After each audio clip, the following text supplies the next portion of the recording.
Hi everybody, I'm Jack Zaleski. I'm the opinion page editor of the Forum of Fargo-Moorhead.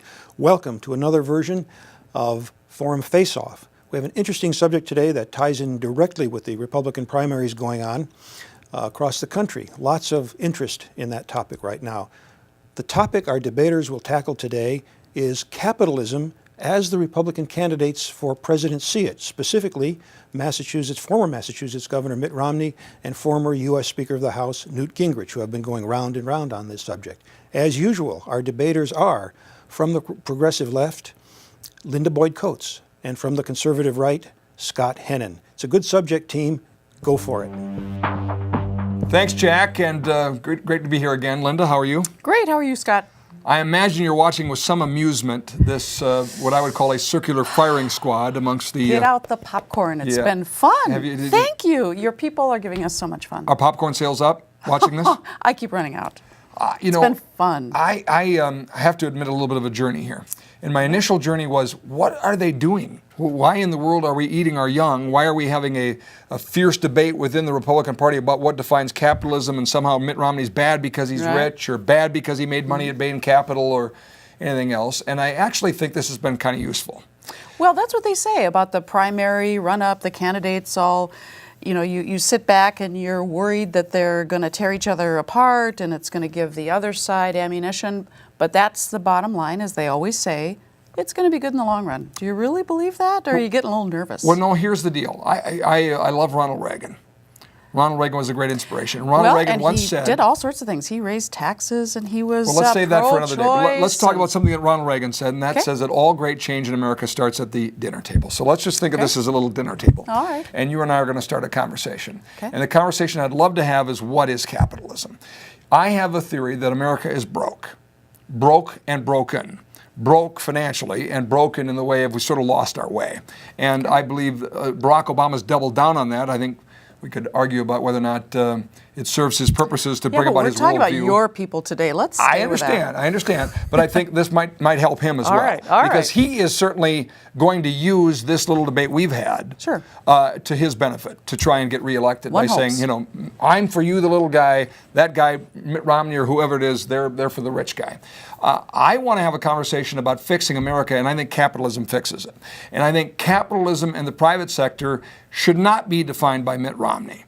In other words, I don't see Bain Capital, basically a bank, for lack of a better term. What Bain Capital did was go out and raise a bunch of money and then invest it in companies. And that's not bad. That's part of what they did. Yeah, and part of how they do it is realize efficiencies, and sometimes that can mean, hey, that one's not going to make it, so we're going to shut that plant down, or we're going to consolidate here, or whatever. My point is, that plays a role in capitalism. But I don't believe it should define capitalism. I think capitalism is more about, I'll give you one example, a guy by the name of Michael Chambers. Okay, beekeeper's son from Carrington, North Dakota. Before you tell me this heartwarming story, can I just put something in here that all the things you talked about as being elements of capitalism, none of those are bad. All of us understand that there are times when you have to change your business plan, maybe you have to downsize, maybe you have to lay some people off. It's painful. Anyone who's had to do it knows that it's painful. Right. Those are all fine. I think what has people on both sides of the aisle giving Mitt Romney some heartburn today is because one of the things he did was personally earned a fortune by gutting these companies with the infusion of some public dollars. I think it's that little toxic combination that has people a little riled up. Capitalism isn't bad. I think the fine points of how you balance it with regulation is maybe how we discuss around the edges of it. Yeah, and my journey is initially being upset that other Republicans were being critical of Mitt Romney. Well, that's what happens every 4 years on both Right, of our I understand, sides. and that's where I started, and I've come to say, you know what, maybe they're right. Maybe we just need to have a conversation. And by the way, I don't say this as a conservative, as a Republican. I say it as an American. I want to sit down with Linda Coates and folks who disagree, whether that be the Occupy Wall Street folks over there who continue to perplex me, that somehow people who actually create jobs are bad. I don't get that. And I don't think that's what they're saying anyway, but let's keep moving. What the dinner table thing. Conversation should be what is wrong with America and how can we fix it? And I believe how we fix it is a certain bit of corporate responsibility to say, for instance, all right, Steve Jobs, let's use him for an example, and I'll come back to what you call a heartwarming story. I'm sure it will be. Yeah, I love those. I hope you believe it is, because I think it is. I'm but sure let's it start is. with Steve Jobs. No. Steve Jobs is what? He's got an idea. I think Steve Jobs contributed mightily to America in his contribution of his intellectual capital with ideas. Sure he did. And right? he contributed mightily to markets all over Asia for outsourcing, putting those things together, Right. which is how things are going these days. Right. I understand and that. I don't like that part of it. I'd just assume that we take a Steve Jobs idea and build it here.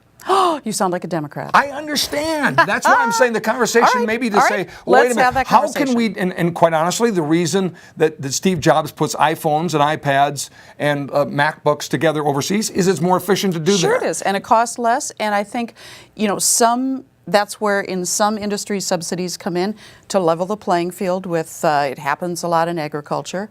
But I think what you're talking about is that is what's making a lot of people unsettled. They see these massive changes, systemic changes happening, and they're thinking, wait a minute, we're losing it. Right. So my only point is to say, I think too often your side thinks Steve Jobs is bad because he has money. And Steve Jobs you know what? offshores. That is such a straw man. Who ever said that somebody is bad because they have money? Everybody wants the Occupy opportunity. Wall Street crowd. No, that's not what they're saying. Listen to they're them. not saying. They're saying it's us versus them. They're saying 99 versus 1. We're the 99ers. They're the 1. That's crazy. The point of that argument is that there is something wrong with how the tax code, because the people, for the most part, the people in the 1%, they didn't do anything wrong. They didn't do anything illegally. It's just that the system has created this disparity by downplaying the role of wages and giving huge tax breaks to capital gains and dividends, so that when you amass all your money from capital gains and dividends, you're taxed less than if you earned the money through wages. And over time, that systemic structure has made this happen. If I conceded everything to Barack Obama on taxation, to say, you're right, Barack Obama, tax millionaires, tax Mitt Romney more, it fixes nothing. Actually, what it does is stifle the investment. That's not true either. I think we're better off saying, you know what, take the shackles off. In other words, Mitt Romney taxed at 15%.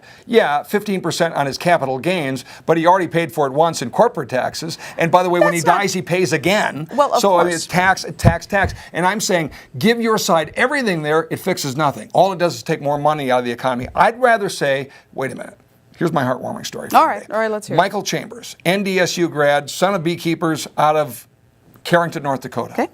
Has an idea in college. The idea is now Aldebaran. Aldebaran is out trying to find a cure for cancer. Okay, they're trying to things I have no clue about, genomes and bioscience and everything else. Yep. Employs people right Science. now. Incredible what they're doing. That's capitalism. Okay, Harold Hamm, David Meyer. David Meyer that right now has a lot of Case IH dealers around the country, and they happen to build them right here in North Dakota in the plant. Although, guess what? Farmall. Are you familiar with the product Farmall? Okay, get back to your three guys first. So this is all, these guys are entrepreneurs, they're making money. Exactly. They define capitalism. Who can argue that? Let me bring this around. All right. Farmall. Farmall is a Case IH product. It was actually the first red tractor, okay? Okay. Farmall. Guess where they build Farmall now? I don't know. Not in the United States. So my point is why? I'd rather get back to that conversation to say, Steve Jobs build your phones here, put them together here. You thought of them here, build them here.